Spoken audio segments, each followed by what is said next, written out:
आप सभी को मेरा प्रणाम। आप सबके भीतर बैठे हुए परम पिता परमात्मा को मेरा प्रणाम।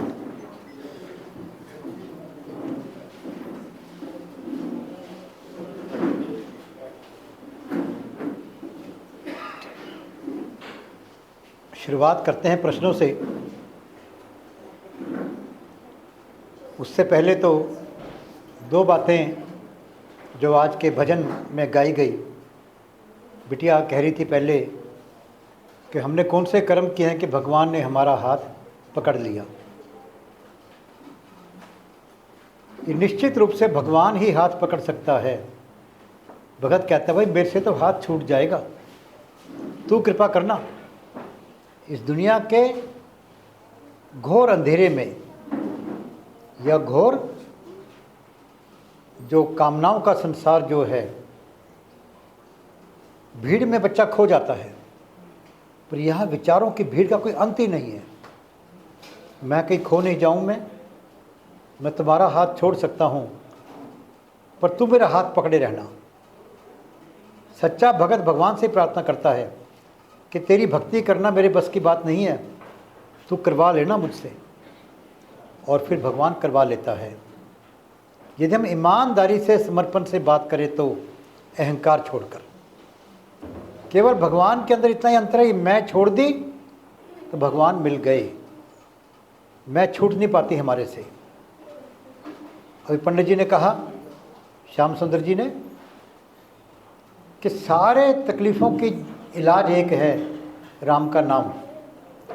पंडित जी पहले ठीक था, वो ज़्यादा तेज मत करो, तेज मत करो, थोड़ा कम कर दो उसको। ठीक है, तो राम का नाम जो है हर प्रकार के रोग की दवाई है, पर जो करेगा वही पाएगा, जो करके देखेगा वही पाएगा। अभी मैंने शुरुआत की थी, रिक्वेस्ट की थी कि प्रश्नों से बात शुरू किया करेंगे। क्यों? प्रश्न जो है किसी भी आदमी के सीखने की पहली सीढ़ी है। जिस बच्चे के मन में या बड़े के मन में प्रश्न नहीं होंगे वो आगे बढ़ नहीं पाएगा। प्रश्न पूछेंगे तो हमारे को भगवान को भी जवाब देने आना पड़ेगा, पर प्रश्न ईमानदारी से पूछे तो सही। हम प्रश्न नहीं पूछते हैं, क्यों? एक कारण है हमारा अहंकार। क्या तो मैं सब कुछ जानता हूँ, और या मुझे लोग क्या कहेंगे, और ये प्रश्न पूछ रहा है। दोनों बातों में कहीं ना कहीं अहंकार हमारा आड़े आता है। वरना इस दुनिया में जिसने भी जन्म लिया है कोई परफेक्ट नहीं है। 100% गुण किसी में नहीं है, परफेक्शन कहीं नहीं है। और हर व्यक्ति आगे बढ़ने की इच्छा करता है, हर व्यक्ति सुखी होने की कामना करता है। तो प्रश्न तो होंगे कि मैं कैसे आगे बढ़ूं, कैसे मैं सुखी रहूं, ये करूं काम के वो काम करूं। लेकिन हमारा अहंकार हमारे को प्रश्न पूछने ही नहीं देता, यह हमारी अज्ञानता हमारे को प्रश्न पूछने नहीं देती। तो शुरुआत कर रहे हैं कि आप सभी लोग प्रश्न पूछा करें ताकि हम सब सीख पाएँ। ये आवश्यक नहीं कि प्रश्न का जवाब मैं दे पाऊँ, लेकिन प्रश्न होगा तो उत्तर मिलेगा। भगवान कहते हैं कि पहले इंसान बाद में बनता है, उसका भाग्य पहले लिखा जाता है। इसी प्रकार हर प्रश्न जो हमारे दिमाग में पैदा होता है उसका उत्तर भी भगवान के पास कहीं ना कहीं उत्तर उसका होता है। एक प्रश्न आया है आज कि ज्ञान और धर्म में कौन बड़ा है। ज्ञान और धर्म में कौन बड़ा है, आर के प्रजापति जी पूछ रहे हैं। बड़ा सुंदर प्रश्न है। पूरी दुनिया ज्ञान के चक्कर में खोई रही है, पूरी दुनिया। लेकिन भगवान क्या कहते हैं कि मैं धर्म की रक्षा करने आता हूं। आप सबने सुना होगा कि सबसे बड़ा धर्म कौन सा? अहिंसा। योग की बात करें तो योग के यम नियम भी सबसे पहले शुरू होते हैं अहिंसा। और कहा गया कि अहिंसा परमो धर्म है, परम धर्म है अहिंसा। लेकिन आगे क्या लिख दिया? धर्म हिंसा तदैव जय। धर्म की रक्षा के लिए की गई हिंसा वो अहिंसा से भी उत्तम धर्म है। बहुत स्पष्ट जवाब है। अहिंसा से भी उत्तम धर्म क्या है? धर्म की रक्षा के लिए की गई कोई भी कार्य। मैं ज्ञान और धर्म के बारे में एक छोटी सी बात सुनाना चाहूँगा आपको। एक बार विश्वामित्र जी वशिष्ठ जी में बहस हो गई। विश्वामित्र जी ज्ञानी हैं, ऋषि हैं।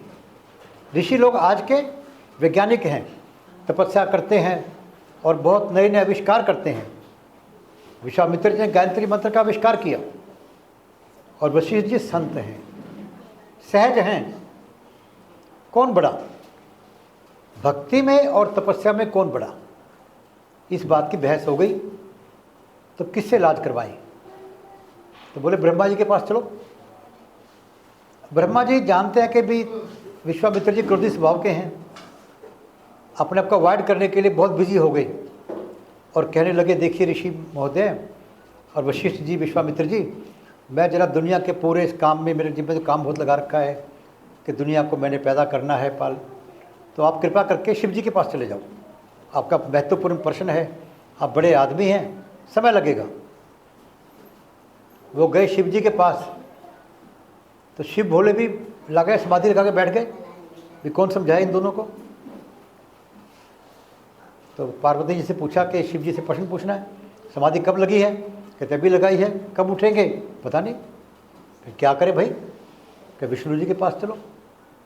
जब विष्णु जी के पास पहुँचे तो विष्णु जी ने तो जवाब देना ही था भाई, इलाज करना था।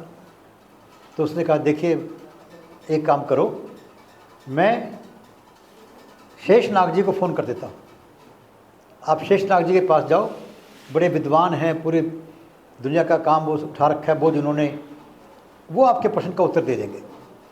तब तक विश्वामित्र गुस्सा भी आना शुरू हो गया था। कभी ब्रह्मा जी के पास, कभी शिव जी के पास, कभी विष्णु जी के पास जा रहे हैं, लेकिन विष्णु जी ने रिक्वेस्ट करके भेज दिया। जब शेषनाग जी के पास गए तो जाते विश्वामित्र ने कहा, भी जल्दी से जवाब दो, हमारा बहुत धक्के खा चुके हम लोग। तो शेषनाग जी कहते हैं, ठीक है ऋषि जी, मैं जवाब देता हूँ, लेकिन मुझे दिमाग पर जोर देना पड़ेगा और मेरे ऊपर पूरी पृथ्वी का बोझ है। कहते हैं पूरी पृथ्वी शेषनाग के ऊपर टिकी हुई है, तो आप अपनी तपस्या के बल से थोड़ी देर के लिए पृथ्वी को ऊपर उठा दो, 2-4-10 मिनट के लिए मेरे पृथ्वी को ऊपर उठा दो, ताकि बड़ी शांति से मैं जवाब दे पाऊँ।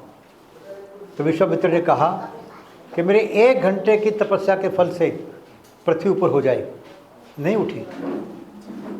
फिर कहते मेरे 1 दिन की तपस्या के फल से पृथ्वी ऊपर उठ जाए, नहीं उठी।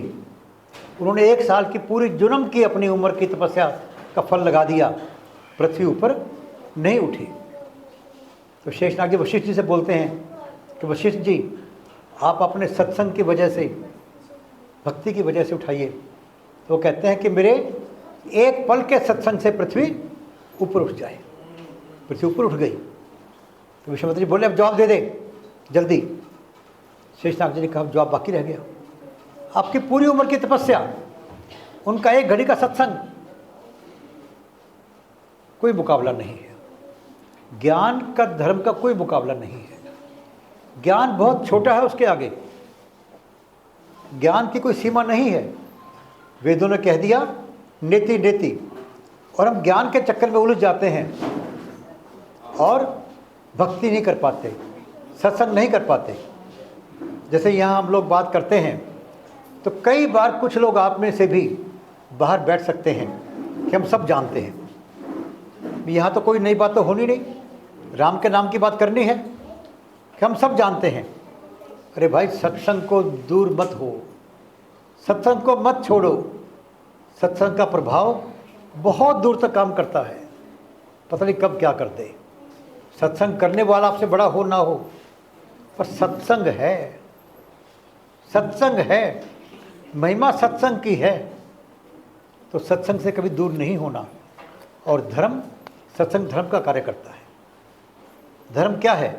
मानवता के कल्याण के लिए बनाए गए नियम ही धर्म है, और सत्संग भी धर्म का कार्य करता है। तो ज्ञान और धर्म के अंदर, ज्ञान में मत उलझ जाना भाई। कोई ज्ञानी ऐसा नहीं हुआ जिसको माया ने अपना नाच नचाया हो। कोई ज्ञानी ऐसा नहीं हुआ। आप में से बहुत लोग ज्ञानी होंगे, कोई बहुत बड़े पंडित होंगे, कोई बहुत बड़े पढ़े लिखे होंगे, बहुत बड़े कथावाचक या पाठ पूजा करने वाले होंगे, बड़े से बड़े ज्ञानी को भी माया ने उलझाया है, बड़े से बड़े ज्ञानी को भी माया ने उलझाया है। पर ये माया किसी संत को आज तक नहीं उलझा सकी। कोई एग्जाम्पल नहीं है कि संत माया के चक्कर में उलझा हो। तो भाई धर्म से चिपके रहना, और धर्म पाठ पूजा नहीं है, धर्म मानवता के कल्याण के लिए किए गए कर्म, वही धर्म है। सत्संग धर्म सिखाता है, सत्संग हमारा धर्म बनाता है, सत्संग हमारे धर्म में प्रेरित करता है। तो सत्संग से दूर मत होना भाई, और ज्ञान के चक्कर में मत उलझना। जय हो मात पिता की, जय हो मात पिता की, जय हो मात पिता की, जय हो मात पिता की, जय हो मात पिता की, जय हो मात पिता की। एक प्रश्न आया है, हमारा किसी भी कार्य का उद्देश्य होता है, कार्यक्रम का क्या उद्देश्य है? नाम नहीं लिखा किसका प्रश्न है ये। तो जीवन के अंदर जब भी कोई काम करते हैं, अगर हमें पता होगा भी काम क्यों करना है, तो ही रिजल्ट आ पाएगा उसका, तो ही काम ठीक कर पाएंगे। जैसे जब अपना माता का जागरण करते हैं, तो माता ने 8 राक्षस मारे, उनमें एक राक्षस क्या था? चंड और मुंड, 2 राक्षस थे। चंड कहते हैं कार्य करना बिना दिमाग के, और मुंड कहते हैं सोचते रहना, काम नहीं करना। यदि बिना ज्ञान के, बिना दिमाग के कार्य करेंगे तो हम काम को गलत भी कर देंगे। लोग गलत काम भी करते हैं, इसलिए कार्य का उद्देश्य पहले खोज लो। आपके कार्य का उद्देश्य ही फैसला करेगा आपका काम गलत है या ठीक है। श्री राम ने रावण को मारा, तो अच्छा कहेंगे बुरा कहेंगे उसको? मारना तो गलत है, लेकिन उद्देश्य क्या था उनका? उद्देश्य था कि पृथ्वी को राक्षसों से विहीन करना है, राक्षसी वृत्ति वालों को पृथ्वी पर नहीं छोड़ना है। उद्देश्य क्या है? एक सैनिक सीमा के ऊपर लड़ाई के अंदर 100 लोगों को मारता है और उसे देश में परमवीर चक्र मिल जाता है, वीर चक्र मिल जाता है। वही सैनिक अपने गांव में आकर किसी झगड़े में एक आदमी को मारता है, उसे फांसी हो सकती है। कर्म वही है, दोनों जगह मारने का कर्म है, उद्देश्य डिफरेंट है, उद्देश्य अलग है। तो किसी भी काम करने से पहले अपने उद्देश्य को देख लीजिए। आपका उद्देश्य धर्मपूर्वक होना चाहिए, उद्देश्य आपका उत्तम होना चाहिए।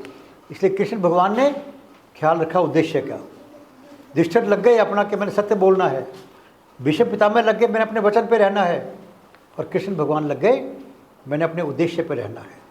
उद्देश्य क्या है? धर्म की स्थापना। कि जब जब धर्म की हानि होती है, भगवान कहते हैं मैं जन्म लेता हूँ और इस पृथ्वी पे धर्म स्थापित करता हूँ। तो कोई भी कार्य करने से पहले विचार कर लीजिए कि मेरा उद्देश्य क्या है। उद्देश्य अच्छा होगा तो कार्य अच्छा कहा जाएगा, उद्देश्य बुरा होगा तो वो कार्य बुरा कहा जाएगा, चाहे आपका ढंग कितना बड़ा क्यों ना हो। मान लो पैसा दे रहे हैं किसी को, आपका उद्देश्य पैसा देकर कल को उसको लूटना है, पैसा देकर कोई अन्याय करना है, किसी बच्चे को तंग करना है पैसा देकर, तो वो पैसा दिया भी दान नहीं कहेगा, पाप होगा। और किसी की भलाई करनी है तो पैसा दिया आपका पुण्य कहलाएगा। तो किसी भी कर्म को करने से पहले बार बार विचार करके अपने उद्देश्य को जांच लीजिए, और स्पष्ट फैसला स्वयं नहीं कर पाते तो जिसको आप गुरु और गाइड के रूप में दुनिया में मानते हैं उससे विचार कर लो। अपने उद्देश्य के प्रति सतर्क रहिए कि मैं जो कार्य कर रहा हूँ किस लिए कर रहा हूँ। पैसा सब कमाते हैं, कोई लालची बनकर अपने गले में रखकर मर जाता है और कोई दान करके दुनिया के अंदर खुशबू फैलाता है। डिपेंड करता है आपका उद्देश्य क्या है।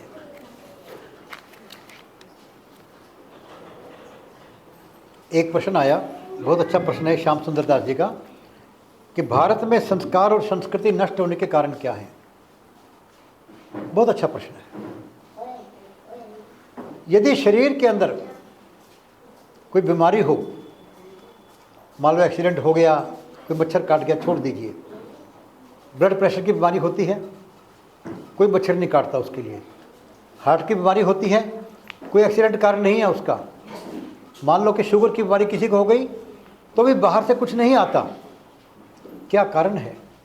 डिप्रेशन हो जाता है आदमी का, गुस्सा आता है। क्या कारण है?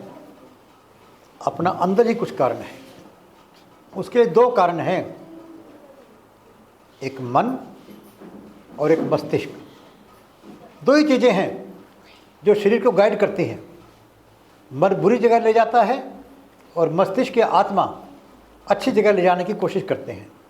मस्तिष्क आपको निर्णय करने में सहायता करता है क्या अच्छा क्या बुरा है, पर आत्मा हमेशा अच्छा कार्य करने को प्रेरित करेगी। आत्मा कहेगी तेरा नुकसान भी है तो भी अच्छा कार्य कर, और मन कहेगा तेरा फायदा है तो भी बुरा कार्य कर। मन है ये, चाहे व्यक्ति को बिगड़ना हो चाहे समाज को बिगड़ना हो। मैं कहा करता हूँ कि हमारे विद्वानों का कार्य है, जैसे आप यहाँ आते हैं, अगर यहाँ पर मान लो दीपक जी आगे लगते हैं या श्याम सुंदर जी या प्रदीप मिश्रा जी, अगर यही मिसगाइड करेंगे तो आप कहीं भी यहाँ पर टिक नहीं पाओगे। यही आपको प्रेम नहीं करेंगे, मान लो प्रदीप मिश्रा जी प्रेम नहीं करते आपसे, दीपक प्रेम नहीं करते, तो आपको जो है यहाँ नहीं आ पाओगे ज़्यादा दिन। आप हर एक व्यक्ति को प्रेम चाहिए, सम्मान चाहिए। तो क्या है आपका, समाज के जो विद्वान थे जिनकी ड्यूटी थी गाइड करने की, जैसे घर में माता पिता की ड्यूटी गाइड करना है, वो बिक गए या बह गए। हमारे विद्वान लोग या तो बिक गए या बह गए।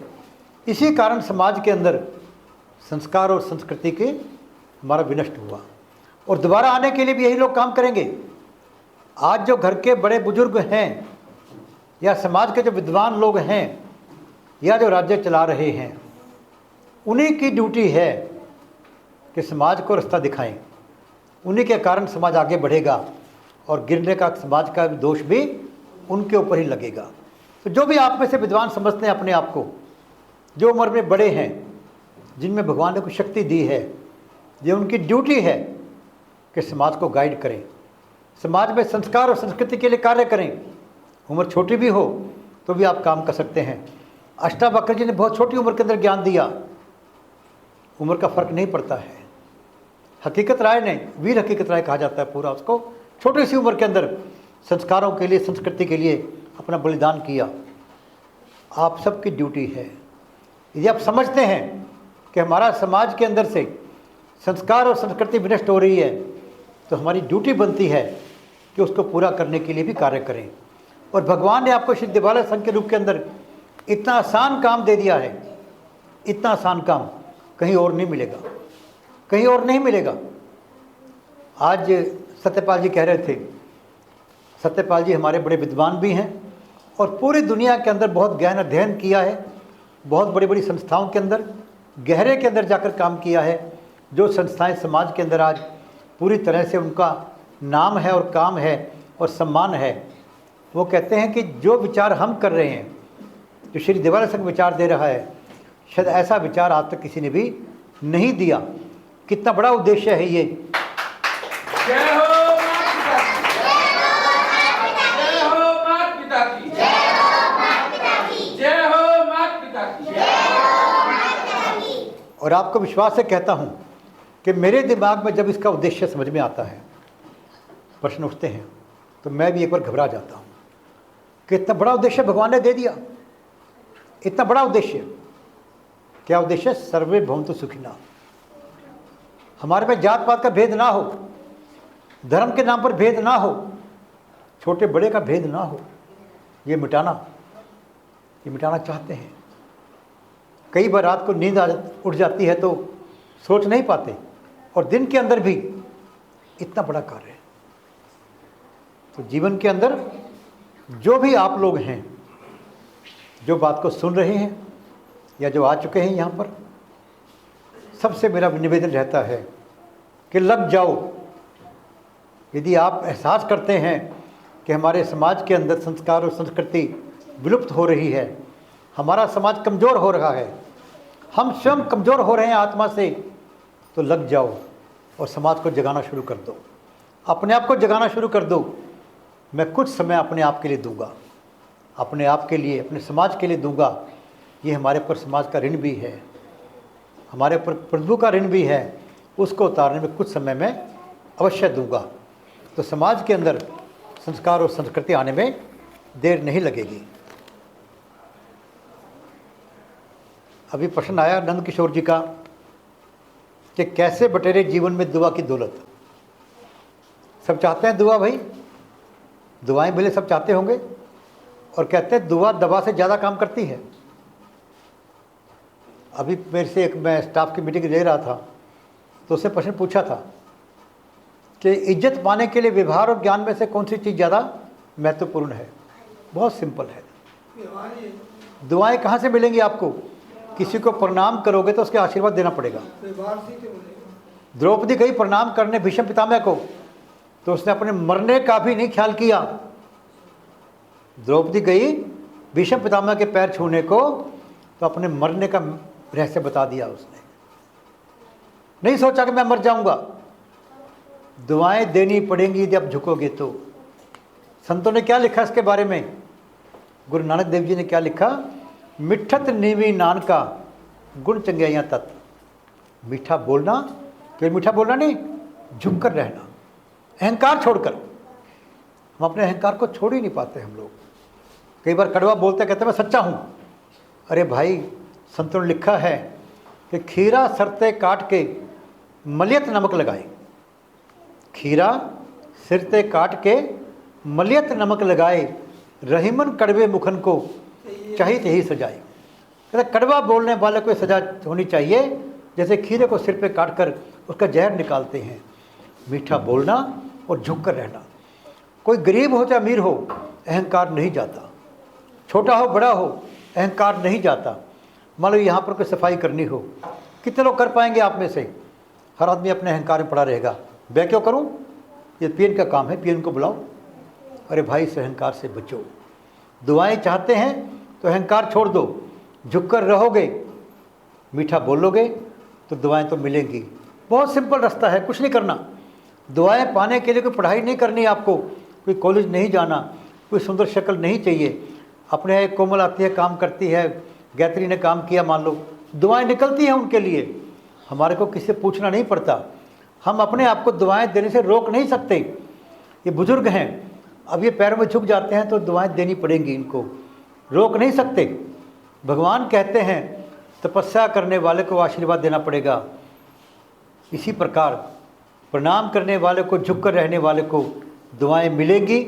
दुनिया में कोई इंसान ऐसा नहीं जो झुकने वाले को दुआएं ना दे, उसकी हिम्मत नहीं है। तो दुआएं लेने के लिए सिंपल है कि हम विनम्र बने और मीठा बोलें। यदि आप घटिया काम भी करते होंगे तो दुआएं लेंगे, वो कहेगा इसको सुबुद्धि दे, तो आपको बुरा नहीं कहेगा वो। अभी एक बिटिया ने प्रश्न लिखा है कि जिस घर में कोई माता पिता अपने घर में दुखी हैं, उन्हें समझ नहीं आ रहा कि क्या करें। क्या हम श्री दिवालय संघ के द्वारा जाकर उनका कुछ हेल्प कर सकते हैं? ये आम तौर पे हर घर की समस्या है। अभी आपने अखबार में, टीवी में देखा होगा, सोनीपत के अंदर एक शिवचरण गुप्ता जी नाम के व्यक्ति की मृत्यु हुई। अमीर आदमी थे वो, वृद्धाश्रम में रहा करते। उनके 3 बेटियां थीं, तीनों बेटियां सक्षम। एक नेपाल में, एक बम्बई में और एक यूपी के अंदर, सोनीपत से बहुत ज़्यादा दूर नहीं रहती हैं वो। मरने से पहले उन्होंने इच्छा जताई कि मैं अपनी बेटियों से मिलना चाहता हूँ। कोई बेटी नहीं आई। मरने के बाद भी एक बेटी ने 5,000 रुपये भेज दिए उनको और कहा जी मुझे मोबाइल पे दिखा दो उनका संस्कार। ये बेटियों की बात है। क्या कहोगे, वो जिंदा क्या करते और मरते क्या करते वो? ये संस्कारों की जो समाप्ति की बात है कि पिता के संस्कार में भी नहीं आ पाए वो। जिस पिता ने उनको पूरा पढ़ाया लिखाया, सारा कुछ दिया, अच्छे घरों में शादी की उनकी, बेटों को निकम्मा कहते हैं। बेटियों की बात आ गई है। ये हर घर की समस्या है। लेकिन मान लो कि पूरे रास्ते के अंदर कांटे बिछे हुए हैं। आप पार्क में घूमने जाती हैं और पार्क में कांटे हैं, पैरों में कांटे चुभ रहे हैं। तो एक व्यक्ति कहता है कि पूरे पार्क के अंदर कालीन बिछवा दो। एक समझदार व्यक्ति आता है, कहता है भाई अपने पाँव में जूते पहन लो। अपने पाँव में जूते पहनना इलाज है, पूरी पृथ्वी पर कालीन बिछाना इलाज नहीं है। उन माता पिता को ही सीखना पड़ेगा। पहली बात तो कहीं ना कहीं गलती उनकी रही होगी, बच्चों को संस्कार देने के अंदर उन्होंने कोशिश नहीं की। दूसरी गलती, उन्होंने बुढ़ापे के लिए कुछ रखा नहीं होगा अपने लिए। जीवन में हम दो तरह के रिस्क से जीते हैं। एक रिस्क होता है जल्दी मर जाना, कि बच्चे क्या करेंगे, मान लो आप कमाने वाले हैं तो बच्चे क्या करेंगे। एक रिस्क है लंबी उम्र होना, बुढ़ापे में हम क्या करेंगे, इसके बारे में हम नहीं सोचते हैं कि बुढ़ापे में हम क्या करेंगे। उसके लिए भी कुछ इंतजाम करना ज़रूरी है, शुरू से ज़रूरी है। इंतजाम करेंगे तो तकलीफ़ नहीं पाएंगे। लेकिन अगर मान लो बूढ़े हो गए, गलती कर दी, अब क्या करें। उनको अपना ध्यान भगवान से लगाना पड़ेगा। उनको बच्चों को समझाने से बात नहीं बनती है। मैं पार्क में जाता हूँ, कई बार पहले बहुत जाया करता, तो वहाँ कुछ बुजुर्ग पूछा करते कि मेरी बहू मेरी केयर नहीं करती, उनके इलाज केयर नहीं करते, या मेरे समधी या बेटा केयर नहीं करता। मैंने कहा भाई तुम के चक्कर में क्यों पड़ा हुआ है, तेरी उम्र आ गई है, भगवान में मन लगा अपना, रोटी तो मिलेगी सबको। क्यों इच्छाएं पाल रखें बुढ़ापे के अंदर। समझना उन बूढ़े माँ बाप को है जो आज भी बच्चों से आशाएं लगाए हुए हैं। कोई बच्चा ऐसा नहीं कि जब माँ बाप को रोटी ना देता हो। ठीक है, वो प्रेम से नहीं बोलता होगा या उनका कहना नहीं मानता होगा, लेकिन बूढ़े का धर्म क्या है। हमारे यहाँ 4 आश्रम बताए गए हैं, ब्रह्मचर्य, गृहस्थ, वानप्रस्थ और संन्यास। क्यों बताए गए। हमारे ऋषियों ने अध्ययन किया कि इस हिसाब से जिएंगे तो सुखी रहेंगे। ब्रह्मचर्य के अंदर कामनाओं को पूरा कंट्रोल करना, उलझे ना। क्यों, हम अपने आप को योग्य बनाते रहें। ब्रह्मचर्य समय होता है अपने आप को योग्यता प्राप्त करने का। अगर यदि हम कामनाओं में उलझे रहेंगे तो योग्य नहीं बना पाएंगे। योग्य बनने के बाद गृहस्थ आश्रम में होता है कि उसका लाभ उठाने का, अपनी योग्यताओं से पैसा कमाना। हमारे यहाँ 4 फल कहे गए हैं, धर्म, अर्थ, काम, मोक्ष। कि मैं धर्म पर चलकर पैसा कमाऊं और पैसा कमाकर दुनिया के सुखों को भोगूं और फिर मोक्ष को प्राप्त करूं। मोक्ष का मतलब मेरा दुनिया के मोह से क्षय हो जाए, समाप्त हो जाए। ऐसे ही ब्रह्मचर्य, गृहस्थ, वानप्रस्थ, यानी दुनिया से दूर होने का शुरू करना, और फिर संन्यास, दुनिया से दूर होके भगवान में मन लगाना। ऋषियों को पता था कि बच्चे इतनी केयर नहीं करेंगे, बच्चों के पास टाइम नहीं होगा, या जानबूझकर या अनजानेपन के अंदर स्वार्थ के कारण या अविद्या के कारण। तो उनका क्या कि भगवान में मन लगाओगे तो दुख होगा ही नहीं आपका। जिसका मन भगवान में लग गया, जैसे कह रहे थे कि राम का नाम से जो जोड़ दिया उसको दुख कैसे हो सकता है। दुनिया को सुख मिले ना मिले, आनंद मिलेगा। तो आप ये बता सकती हैं उनको, जो माता पिता दुखी हैं, श्री दिवाली संघ की मीटिंग में कभी आए वो, ताकि वो राम के नाम से जुड़ सकें और अपना जीवन जो है बाकी बचा हुआ उसको आनंद से व्यतीत कर सके। फिर भूख प्यास नहीं लगती आदमी को, राम नाम से जुड़ने वाले को। अल्टीमेटली बुढ़ापे के अंदर सुखी रहने का एक इलाज है कि दुनिया से छोड़कर राम से जुड़कर सुखी रह सकता है इंसान।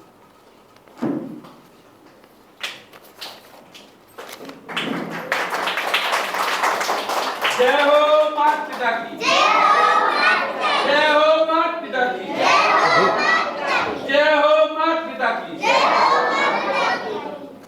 2 प्रश्न अभी आए हैं।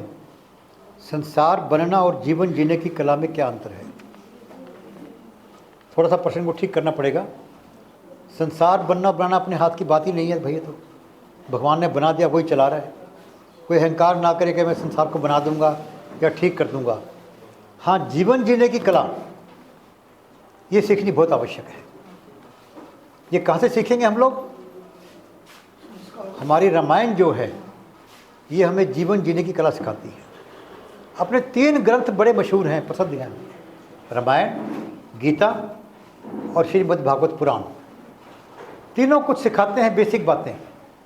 रामायण सिखाती है हमारे को जीने की कला, गीता सिखाती है हमारे को कर्म करने की कला, और भागवत सिखाता है हमारे को मरने की कला। रामायण में जीवन की कला कैसे कि नहीं पता कब दिक्कत कितनी आ जाए। श्री राम को राज्यतिलक हो रहा है और वनवास हो गया, तो क्या लिखते हैं रामायण के अंदर कि लाभ हानि जीवन मरण, कि दुनिया में हम 6 चीज़ों से दुखी होते हैं या सुखी होते हैं। कि लाभ हो गया बहुत खुश, हानि हो गई बहुत दुखी, कोई जिंदा बच गया बहुत खुशी, कोई मर गया बहुत दुखी, कहीं मान हो गया सम्मान हम सुखी, अपमान हो गया हम दुखी। वो कहते भगवान के हाथ में है, छोड़ दो भगवान के पास इनको, तो तुम्हारे इनको दुख और सुख से दूर हो जाओगे। तो जीने की कला सीखनी है तो विधि के हाथ सब छोड़कर आप रामायण से जीने की कला सीख सकते हैं। और दूसरा आया निर्गुण भक्ति और सगुण भक्ति क्या है। भक्ति तो भक्ति है भाई, भक्ति तो भक्ति है। हमारे आर्य समाज वाले कहते हैं कि हम मूर्ति पूजा नहीं करेंगे, और हमारे कई लोग कहते हैं श्री राम की या कृष्ण भगवान की मूर्ति रखकर पूजा करेंगे। सगुण भक्ति का मतलब हम किसी मूर्ति को रख के पूजा करते हैं। जैसे मर्जी करो भक्ति करो, अंतर मत खोजो इसका। सगुण भक्ति आसान है, सामने कुछ दिखता है तो ध्यान लगाना आसान होता है, जब कुछ नहीं दिखता तो मुश्किल होता है। जैसे उद्देश्य भी होता है तो कोई बात नहीं करना, जब उद्देश्य भी होता है तो हमें रास्ता मिल जाता है। मान लो हमें कनाट प्लेस जाना है तो हम रास्ता पूछ लेंगे, हमारे को नांगलोई जाना है तो रास्ता पूछ लेंगे, रास्ता देख लेंगे। तो सगुण भक्ति के अंदर किसी चीज़ को फॉलो करना आसान होता है, हमारा मन टिक जाता है किसी बात के ऊपर। निर्गुण भक्ति करना मुश्किल हो जाता है। अल्टीमेटली समाधि में जब पहुंचते हैं तो हम निर्गुण भक्ति में होते हैं, जब सामने कोई अपना केवल नाम होता है, नाम सिमरन को पकड़कर फिर नाम भी समाप्त होता है। फिर तो अनहद नाद बजे दिन राती, अनहद नाद बजता जिसका कोई स्वरूप नहीं, कोई जिसका नाम नहीं कोई भी। लेकिन भक्ति करो भाई, चाहे निर्गुण भक्ति करो चाहे सगुण भक्ति करो। रामायण में इस बात के ऊपर जो आज काकभूषुंडी जी हैं और लोमश महर्षि हैं, इनमें बहुत बहस होती है, लेकिन दोनों ही ठीक हैं। तो बहस में नहीं पड़ना, आप जो कर सकते हो वो करो। निर्गुण भक्ति करो, सगुण भक्ति करो, और भक्ति नहीं कर सकते तो श्री दिवालय संघ में आकर राम नाम का काम करो, राम का काम करो। कर्म करने से भी आप अपना कर्म करने से भी वही फल पा सकते हैं जो फल भक्ति से आपको मिलेगा।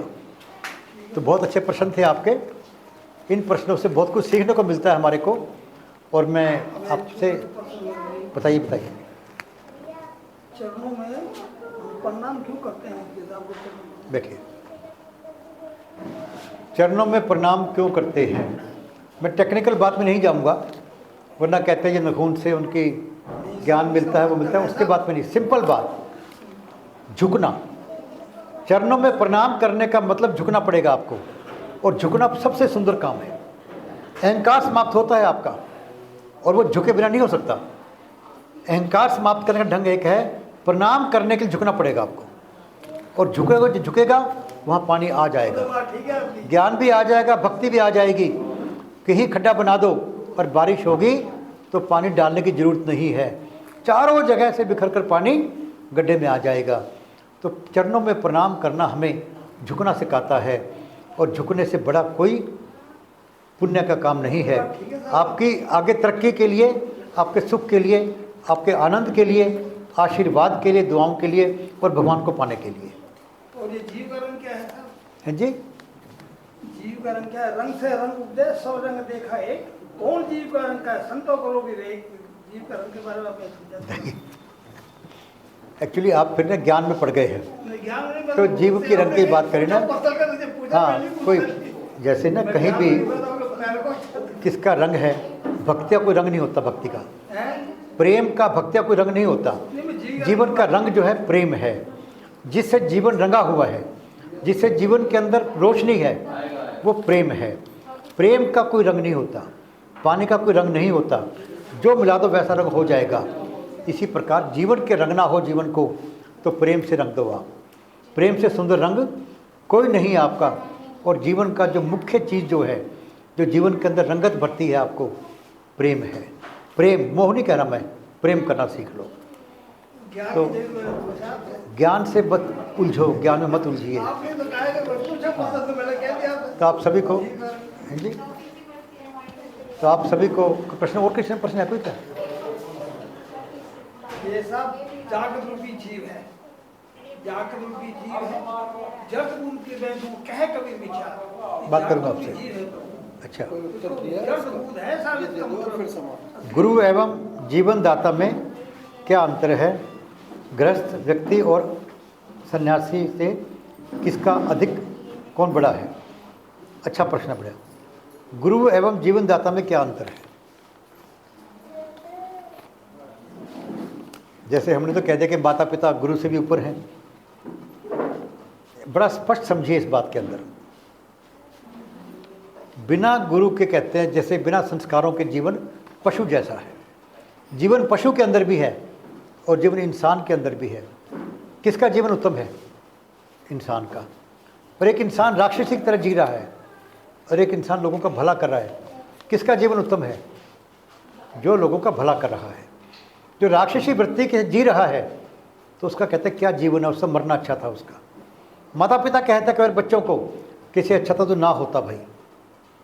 जीवन कैसे जिया जाए मानवता के कल्याण के लिए, धर्म के ऊपर चलना कौन सिखाएगा हमारे को? ये हम धर्म पर चल सकें, हमारे को इंसान कौन बनाएगा? व्यक्ति तो बन गए हम लोग, इंसानियत कौन सिखाएगा?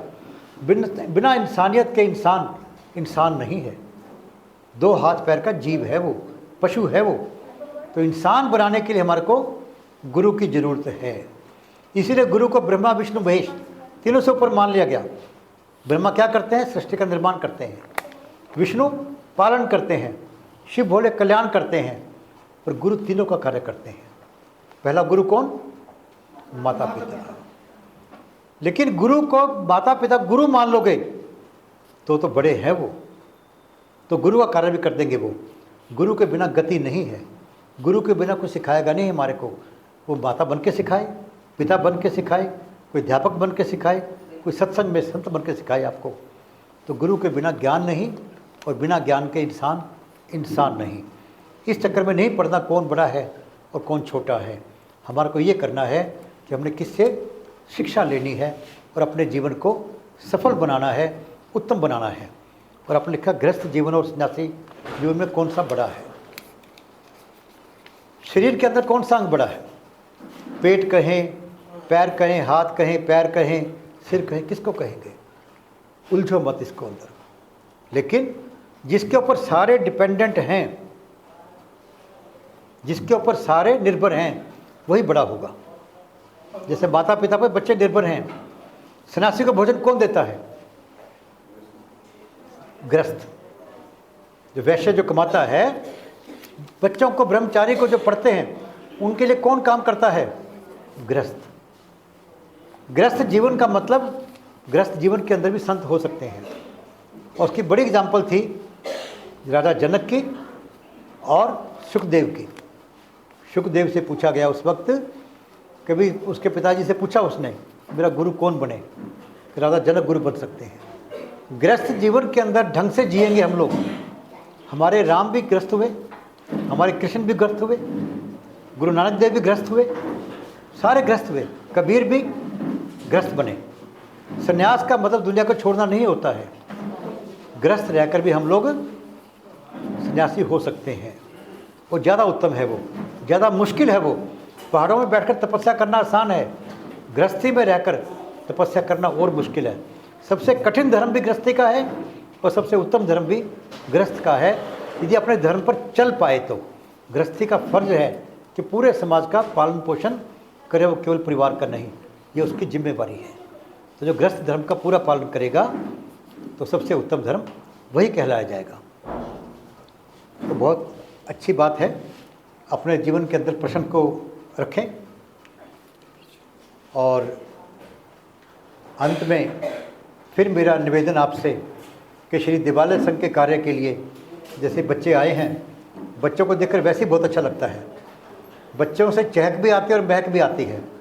हम सोचे बच्चे डिस्टर्ब करते हैं, नहीं होना चाहिए हमारे को। बच्चे डिस्टर्ब नहीं करते भाई, बच्चे तो उसमें रंग पैदा करते हैं। तो फ़र्क इतना है कि मैं बच्चों में ध्यान लगाता हूँ या कहीं आप में ध्यान लगाता हूँ, बस इससे फ़र्क है। मैं बच्चों में डूब जाऊँगा तो मैं कहीं ना कहीं भटक जाऊँगा, और आपसे बातें कर रहा हूँ तो बच्चों को मैं एंजॉय कर पाऊँगा मैं। तो आप भी बच्चों में भटकने के बजाय दुनिया के अंदर और बड़े व्यवधान और आकर्षण आते रहेंगे। जैसे मान लो हम बात कर रहे हैं और बच्चे कुछ बोल रहे हैं, इसको व्यवधान कह सकते हैं हम लोग। पूरे जीवन के अंदर व्यवधान इससे बड़े बड़े आएंगे और आकर्षण भी आएंगे। ये दोनों हमारे को डिस्टर्ब करेंगे, भटकाएंगे हमारे को। लेकिन हम अपने लक्ष्य पे ध्यान रखें, भटके ना, तो हमारे को ये व्यवधान भी हमारे लिए कहीं ना कहीं कुछ दे जाएंगे हमारे को। तो श्री दिवालय संघ के कार्य आप सभी कर रहे होंगे, लेकिन मेरा निवेदन हर बार की तरह फिर भी रहता है आपको कि जीवन को सफल बनाना है। अपने आप में मरने से पहले लगना है कि मेरा जीवन सफल हो गया, संतुष्टि पानी है। तो श्री दिवालय संघ के कार्य से अपने आप को अवश्य जोड़ लो।